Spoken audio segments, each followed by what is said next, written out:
fiigan iga dambeeyaad arki kartaan ayaan galabta jawi qurux badan ayaan ku qaadanaynay aniga iyo team kale oo riyaal ah iyo rag badan oo saaxiibadaya dhulkaan imaada fiir ilaahan kugu dhaashay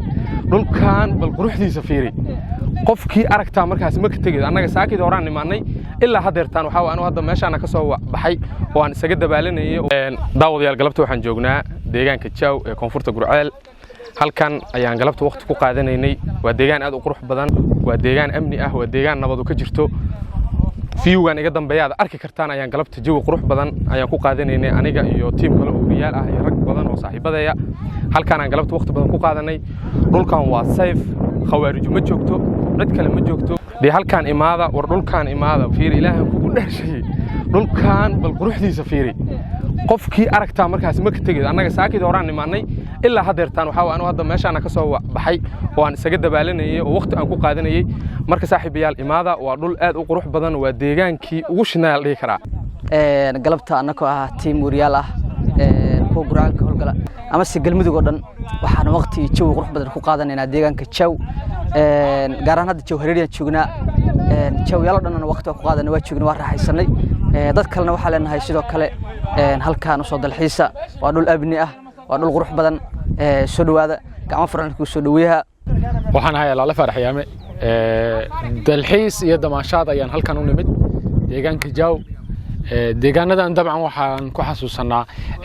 inoo luga oo qorka dhabarka inoo saaran yahay oo dhibaataysan rafaataysan biyuhu garabka ku sidatid baan nimid intaasoo idilna iyo waxaan u soo marayna waxay ahayd maanta sida loogu damaashaadayo in loogu damaashaado dhalinyaro badan baan ku soo dhaweynay oo bah wariyaal ah kamid ah in badan marka waxaan ku talin lahaa aniga goobtan dalxiis ee aadka u quruxda badan ee aad u jeedaan dhulkeena udgoon kamid ah inaan wada nimaano ku wada dalxiisno saaxiibada kale ugu helinaya safarkana waan u mahad celinayaa xilli qurux badan ayay noqotay inaan Jaw imaado roobkan ku barwaaqaysano inaga in kuleel iyo karkoor iyo xilli adag aan ku soo wada marnay ilaah baa mahadaas kale bismillaahir rahmaanir rahiim galabta waxaan ku suganahay Jaw yaalo waa markii ugu horeysay aan soo aado Jaw farxadna waxay ahayd inaan team riyaal isla soo aadnay meeshaan runtii waa meel aad u qurux badan oo ku qurxoon dalxiiska mar waxaad dalxiis ku qaadanaysaa xeebta quruxda badan Jaw leedahay anagoo cabaar ku soo qaadanay waqti dabadeedna geedahan quruxda badan iyo doogan quruxda badan waxaan ilaa marka dhalinyarada meesha waa meesha dalxiiska waay aan soo dalxiisno galabta waxaan joognaa deegaanka Jaw Hareeri oo dhanka barkaxiga deegaanka Jaw Cade team riyaal asxaab macallimiin intaba rag badan oo culus ah meesha iskugu yimid waxa loo imaaday deegaankan dalxiis in loo imaado lagu soo dabaasho meeshan waxay leedahay beero qurux badan webiyaal lagu dabaasho iyo goobo kale webi macmalaha ay leedahay oo aan dhaqaaqaynin hadii arki jirtay webi wadanka wadan u kala gudbo midkan waxa way tuulo ka tuulo waay fadlan ku soo dhawaada deegaankan wuxuu kamid yahay deegaanadii dhawaan la xoreeyay waxaana ka muuqata naacawda xornimada oo waxaad arkaysaa in halkan boqolaal dadweyne ah iyo sidoo kale u soo dalxiisayaan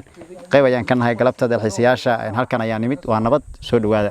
maxamuud xeeb iyo aad u qurux badan waayo oo asxaabta waliba xeebta liida ka gaari waysa